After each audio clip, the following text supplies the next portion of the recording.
अस्सलाम वालेकुम नाजरीन इस एपिसोड के आगाज में हम देखते हैं कहरा में काजी फाजिल को तीर लगा होता है जो कि शहवार की जानब छोड़ा गया था। तीर लगते साथ ही सब चौंक जाते हैं और वहां भगदड़ मच जाती है। तमाम लोग अपनी जान बचाते हुए वहां से भागने लग जाते हैं। सलाहुद्दीन अय्यूबी भी अपने साथियों के साथ काजी फाजिल को वहां से बाहिफाजत ले जाते हैं, जबकि शहवार भी फौरन अंदर चला जाता है। जबकि दूसरी जानब कुदस में लार्जियम के लिए अदालत लगी होती है। जज लार्जियम से कहता है आप पर जो इल्जामात हैं वो बता दिए गए हैं। इससे पहले कि हम फैसले पर पहुंचे, क्या आप अपने दिफा में कुछ कहना चाहते हैं? तो जवाबन लार्जियम कहता है मैं इस वाक्य के बाद जो हमारी ममलिकत को भुगतना पड़ा उसके मनफी नताइज का मैं जिम्मेदार। मुझे अदालत आलिया का लिया गया हर फैसला कबूल है। इसके साथ ही जज के इशारे पर सब लोग खड़े हो जाते हैं और जज फैसला सुनाते हुए कहता है कुदस की अदालत आलिया ने फैसला दिया है कि चोरी की गई रकम की मकदार वो लार्जियम की जाती जायदाद से कब्जे में लेकर बाकरास किले के खजाने में शामिल की जाएगी। और चूंकि इसने रकम जमा करने वाले निजाम को बेनकाब किया और किले की सलामती को खतरे में डाला,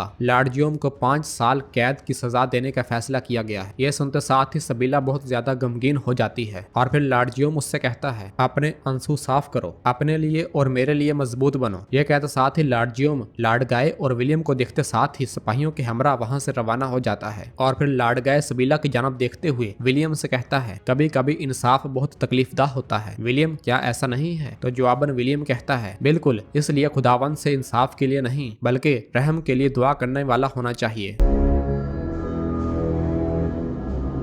जबकि दूसरी जानब कहरा में शहवार जोहर के साथ कमरे में दाखिल होते हुए कहता है काजी फाजिल वादे का पक्का आदमी, अपने मुल्क के वजीर को तकलीफ से बचाने के लिए उसने खुद को ढाल बना दिया। जौहर, क्या तुम ऐसा कर सकते थे? तो जवाबन जौहर कहता है अफंदी, बिल्कुल भी शक नहीं होना चाहिए। कुछ अपनी जान दे देते हैं तो कुछ अपनी जिंदगियां वक्फ कर देते हैं। आप ठीक है ना? आपने बहुत पसीना बहाया है। तो जवाबन शहवार कहता है इसी को वो मौत का पसीना कहते हैं। ये कहते साथ ही शहवार वहां से आगे बढ़ जाता है। जबकि दूसरी जानब शिफा खाने में लतीफ काजी फाजिल के सीने से तीर निकाल रहा होता है और तीर निकाल देने के बाद जख्म पर मरहम लगा देता है। इसी लम्हे सलाहुद्दीन अय्यूबी वहां पर आते हैं और लतीफ से पूछते हैं इनकी तबीयत कैसी है? तो जवाबन लतीफ कहता है अल्लाह का शुक्र है कि इनके पास अभी जिंदगी बाकी है, अगर ये रगों में लग जाता तो हम खून नहीं रोक सकते थे। ये सुनकर सलाहुद्दीन अय्यूबी काजी फाजिल से कहते हैं सब्र करें, आप ठीक हो जाएंगे इंशाल्लाह। जबकि दूसरी जानब शेरकू शहवार के पास जाता है और उससे कहता है जैसा कि हमने सबको महफूज रखने और उन सब की हिफाजत करने की कोशिश की वो और भी खराब हो गए। तो जवाबन शहवार कहता है हम एक बड़ी मुसीबत से गुजरे हैं, हम जिस हाल में हैं उसे देखें, वाज़े तौर पर यह बगावत। यह सुनकर शेरकू गुस्से से कहता है जो कुछ तुम्हारे मुंह से निकल रहा है तुम्हारे कानों को सुनना चाहिए। कोई भी निजाम को जमीन बोस नहीं कर सकता, मैं किसी को भी ऐसा नहीं करने दूंगा। मगर वहाँ मौजूद जौहर कहता है लेकिन वो जमीन बोस कर रहे हैं, अल्फाज हमेशा हुक्मरानी नहीं करते अमीर शेरकू। तो यारोकी कहता है आए कमांडर का सर लें और ये मामला खत्म कर दें। और फिर वहाँ मौजूद कारातेगन भी कहता है एक बार जब वो फांसी का तख्ता देखेंगे तो हर तरफ भाग जाएंगे। सबको सुनने के बाद शहवार कहता है उन्होंने हमारे पास कोई दूसरा रास्ता नहीं छोड़ा।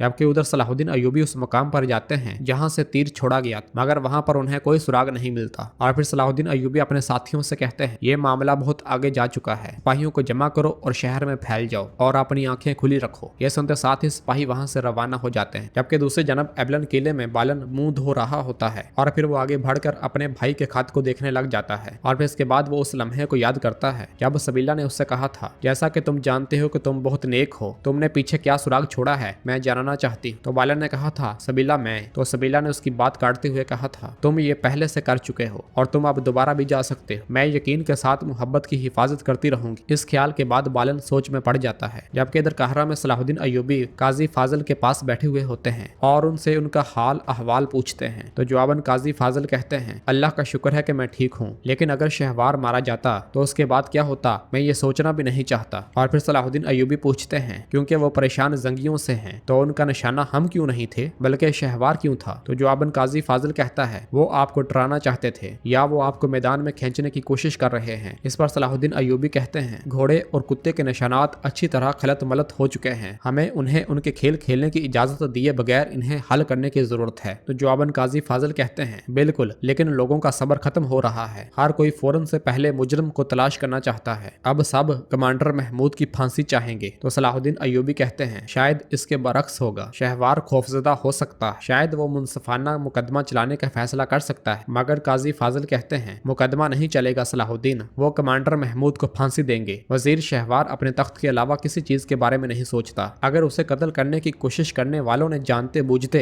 ऐसा किया है तो वो कमांडर महमूद के मरने की तलब रखते हैं, ये मतलब है। यह सुनकर सलाहुद्दीन अय्यूबी कहते हैं कमांडर के मरने के बाद अफरा तफरी फैल जाएगी। तो काजी फाजिल कहता है बिल्कुल, मैंने पहली कोशिश को खुद को ढाल बनाकर रोका, लेकिन दूसरी कोशिश के लिए हमारे पास शायद ऐसा मौका नहीं होगा। और फिर सलाहुद्दीन अय्यूबी पूछते हैं इस मामले के पीछे कौन है, दुश्मन अंदर है या बाहर? तो काजी फाजिल कहता है जल्द ही सब कुछ अय्या हो जाएगा, तुम मुझे छोड़कर फौरन जाओ सलाहुद्दीन, मैदान को खाली न छोड़ो। अमीर शेरकू और यारोकी की हिफाजत करो, तुम्हारी मौजूदगी उनके मंसूबे को काम नहीं करने देगी। यह सुनते साथ ही सलाहुद्दीन अय्यूबी वहां से रवाना हो जाते हैं, जबकि बाहर कमांडर महमूद के गले में फांसी का फंदा डाल दिया जाता है। अमीर यारोकी और कारातेगन वहां पर मौजूद होते हैं और यारोकी महमूद से कहता है अगर तुम्हारे पास आखिरी अल्फाज हैं तो कहो। तो जवाबन महमूद कहता है तुम मुझे नाहक फांसी दे रहे हो, मैं इसका सबब बनने वालों का दोनों जहान में गिरबान पकड़ूंगा। जबकि लोग भी महमूद के हक में नारे बुलंद कर रहे होते हैं ये गलत है, ये गलत है, इस पे बहतान लगाया गया है। लोग आगे बढ़ने की कोशिश करते हैं मगर सिपाही उन्हें पीछे धकेल देते हैं और फिर यारोकी के इशारे से महमूद के नीचे से मेज निकाल दिया जाता है और कुछ देर ही तड़पने के बाद वो अपनी जान दे देता है। ये सब देखकर महमूद का साथी अपने लोगों से कहता है आज इस मैदान में हम सबको फंदे पर लटकाया गया है, लोगों महल की जानब चलो, हमें इनसे इनकी अदायगी वसूल करनी होगी। यह सुनते साथ तमाम लोग आगे बढ़ने की कोशिश करते हैं और फिर यारोकी उनसे कहता है वापस जाओ, इस शख्स ने अपने जुर्म की सजा काटी है, इसका दिफा करके इसके जुर्म का हिस्सा न बने, पीछे रहें। और फिर कारातेगन भी कहता है हमने वही किया जो वजीर ने हुक्म दिया, पीछे हटो पीछे। मगर लोग पीछे नहीं हट रहे होते और कहते हैं इस अमल का जिम्मेदार वजीर शहवार और जंगी अमीर है, इन सब को इस नाहक फांसी का खुमियाजा भुगतना ही पड़ेगा।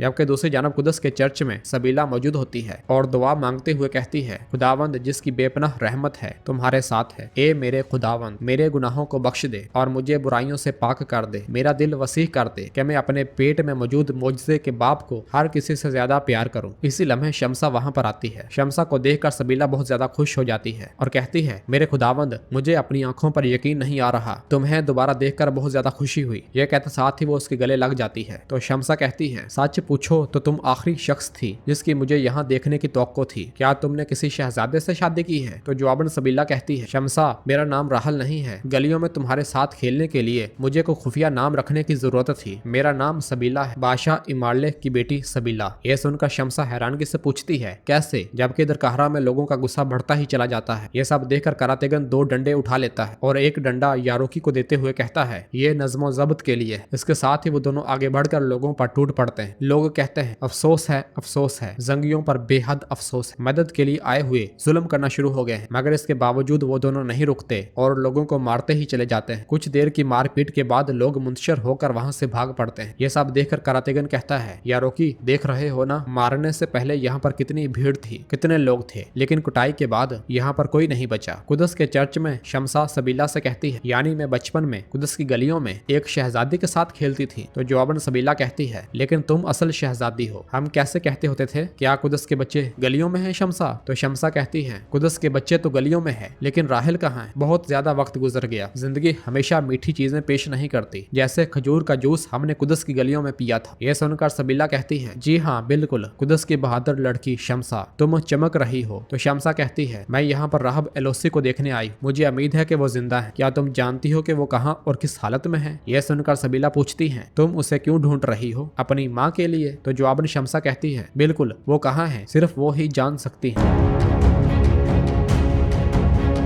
और नाज़रीन इसी जगह पर एपिसोड खत्म करते हैं, मिलते हैं बहुत जल्द अगली एपिसोड के साथ। वीडियो को लाइक कर दें और जिन दोस्तों ने अभी तक चैनल सब्सक्राइब नहीं किया वो जल्दी से चैनल सब्सक्राइब कर दे और बेल आइकन यानी घंटी वाले निशान को भी प्रेस कर दे ताकि आने वाले एपिसोड्स आपको आसानी मिल सके। दुआओं में याद रखें। अल्लाह हाफ़िज़।